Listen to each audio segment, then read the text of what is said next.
I hate to do this. I told you so. Damn, I told you so at the trade deadline. I told you so.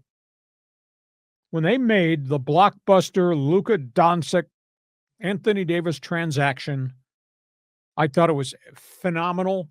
Two great players. No argument, no debate there. Granted, injuries have been an issue with AD. Granted, conditioning and lifestyle have been an issue with Luka, but two great players. But there wasn't enough in the deal. Obviously, in Dallas, they hate this general manager that you did not get enough. You got a number one, and you got Anthony Davis, and he promptly got hurt, and we lost Kyrie Irving after that. Life is over in Dallas.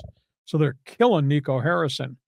But I posed the question in the aftermath of this trade, who is going to play in the paint for the Lakers? Who's going to protect the rim? Who's going to rebound? Who's going to do the dirty work? And what was the end result as Minnesota beat them 4-5 and just kicked their ass in some of the games? Lakers they could not hang with Minnesota. Sledgehammer victories. 4 wins in 5 games. Minnesota goes on. The Lakers go home. Outshot them, outmuscled them, outcoached them, out-leaded them. Could you have ever imagined, if I would have told you a week ago that Rudy Gobert, one of the weakest big men I think I've seen in the NBA, would go off for 27 points and 24 rebounds? And that was a difference in the game. The end result was the Lakers had to go to a small lineup because they had nobody in the paint to play.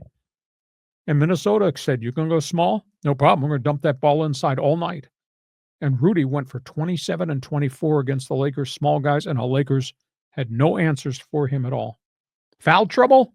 Yeah, we're in foul trouble. Minnesota walks down the hallway to go on the floor, and they got a wheelbarrow full of fouls. And they use them all. Yeah. They don't care. They'll take 25 fouls on the game, put you at the free throw line. We're going to screw up your rhythm. And they did. Foul trouble? No problem. Because we're so big, we're going to take 20 more shots than you last night. And they did. And then you got J.J. Redick, coach, smart guy. Got really pissy with the media before the game in a press conference about his rotation or lack of rotation. He went small ball. He benched Jackson Hayes, his only legitimate big. He never got off the bench, sat him and told everybody he's not playing tonight. How is that humanly possible? He played Maxi Kleber, who came in the Dallas trade, has been out 45 games with surgeries and injury. He played him for 5 minutes, and that was a freaking disaster. There was no Dalton Connect sighting that I know of, the number 1 draft pick. Gabe Vincent hardly got off the bench at all when they needed somebody to help LeBron and Luka score. And Gabe Vincent can hit threes. He was nowhere to be found. End of the day, there's always stories behind the stories, which is like I like researching for the podcast. The scoreboard does not lie. Minnesota had 56 rebounds in the game last night, John. They had 54 points in the paint. That's unbelievable. No, it's not. This is the unbelievable stat.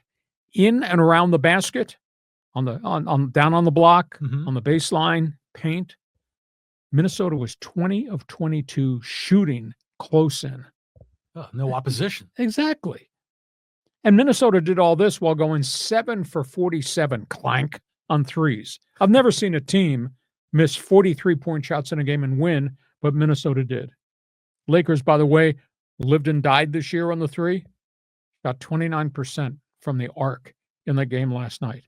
And in the fourth quarter of the 4 losses to Minnesota, where they died on the floor because they weren't playing very many people, Lakers averaged only 17 points in each fourth quarter of the 4 losses they had. And that's with a team that's got LeBron, Luka, and Austin Reeves. So the scoreboard does not lie. The Lakers are 1-18 in games when they're facing a 3-1 deficit in the playoffs. 1-18. Lakers are 2-12 in the playoffs over the last 3 years. And here's a stat that staggered me this morning. Since the trade, when LeBron and Luka play together, they're only 16-10 on the season in LA. And Lakers have 1 championship in 9 seasons with LeBron. 1. And that was the COVID short season. Yeah, asterisk. So, yeah, exactly. So just terrible. Anyhow, they held the exit press conference this morning. Rob Pelinka, the Laker general manager, said, "We have incredible promise from the big three," talking about Luka, LeBron, and AR. He says, "I have a level of confidence in JJ Redick that could not be higher, despite what just happened. I will do a better job of putting pieces around the big three." Well, you've had multiple years to do that. And he said, "We do have a significant issue with this roster. We will add size at center." You think? And he really made a strange comment at the close out the press conference because I watched it. He said, "Western Conference is tough. You make a seismic trade in midseason like we did with Dallas, it's like trying to build a plane while it's in the sky." So, Lakers, just, I'm sorry, Lakers equal mediocrity. That's what they've become, despite the marquee names and neon lights that are on the roster. I threw a lot of stats at you. You sat there, you watched it. Reaction. The stat that blew me away was the one about the rebounds and the points in the paint, that the Bucks had. In 20 of 22 in shooting Yeah, close. it's just insane, and so, you've been harping about this. The Lakers don't have anybody to play, down low, to play defense, to, clean up on the boards. And it just makes me wonder if, like, the coach of the Bucks was tuning into this podcast, getting some tips from you. But, the interesting post, I saw someone put this on Twitter earlier today, talking about how LeBron is such a disappointment, and how it's another, like, losing series here in the playoffs. But Michael Jordan won 26 of his last 27 playoff series. I mean, that is a mark of a champion. And LeBron, as great as he is, ain't nowhere close to Michael Jordan. Can't carry him. No. Exactly. Now, MJ was surrounded by a hell of a lot of good players. Be that Billy Cartwright or Scottie Pippen or they had a pretty good basketball team. Oh, yeah. Tony Kukoc and all those guys. Mm-hmm. You see any of that on the Laker roster?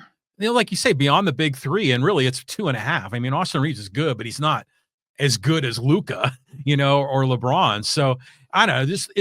It seems like the Pelinka, he had that one season where he made some good deals at the trade deadline. And they broke it up the next offseason. Yeah, so he's like up and down. And by the way, Pelinka looks like Rob Lowe, don't you think? Yes, exactly. He looks exactly like him. So the Lakers are done. I'm like, okay, we can stop talking about the LeBron and the up and down with the Lakers. I'm okay with that. Hey, fans forum chat box is open. Do not shoot an air ball. I want you to drill a 3 and express an opinion, the aftermath of the demise of the Lakers. Meanwhile, other team in the building, the Clippers, got to win tonight, otherwise it's over. And they've kind of run into a tough situation in Denver. Item 1, they've not been able to control the Joker. Jokic has put up some big triple-double games against them. Jamal Murray went off for 43 the other night, which is unbelievable. They don't have a lot of depth. Denver's playing really well, but the Clippers obviously let them back in the series.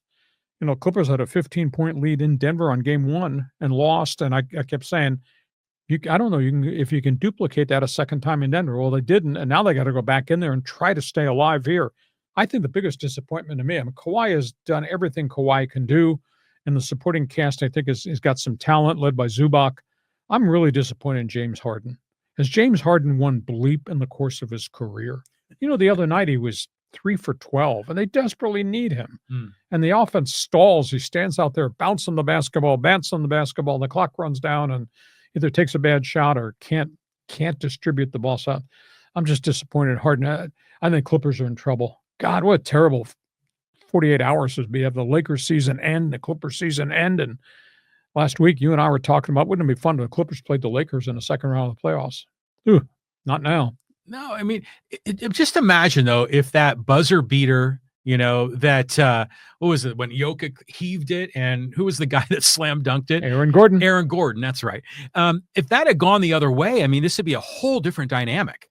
So it sucks. And you're right. Like James Harden, wherever he goes, same result. Yeah, he's like Pigpen in the Peanuts cartoons, where he's just kicking up a lot of dirt and stuff. Because remember when he was with was it with Brooklyn? I think it was. And, or was it, no, it was with the 76ers. And he got into the, scrum with the ownership there. He wanted to come out and he eventually came to LA and was just all the drama. And we would talk about his history with Brooklyn and Houston and OKC. But yeah, has he ever won a championship? No, not that I can think of. No. No. And statistically, he's had phenomenal seasons.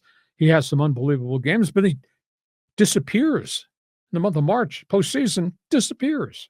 He's like another cartoon character, James Harden, with the beard and everything else that goes along with that guy. Pigpen. Yeah, definitely. Okay. So we got all that to talk about. Feel free, Lakers, Clippers, jump on board.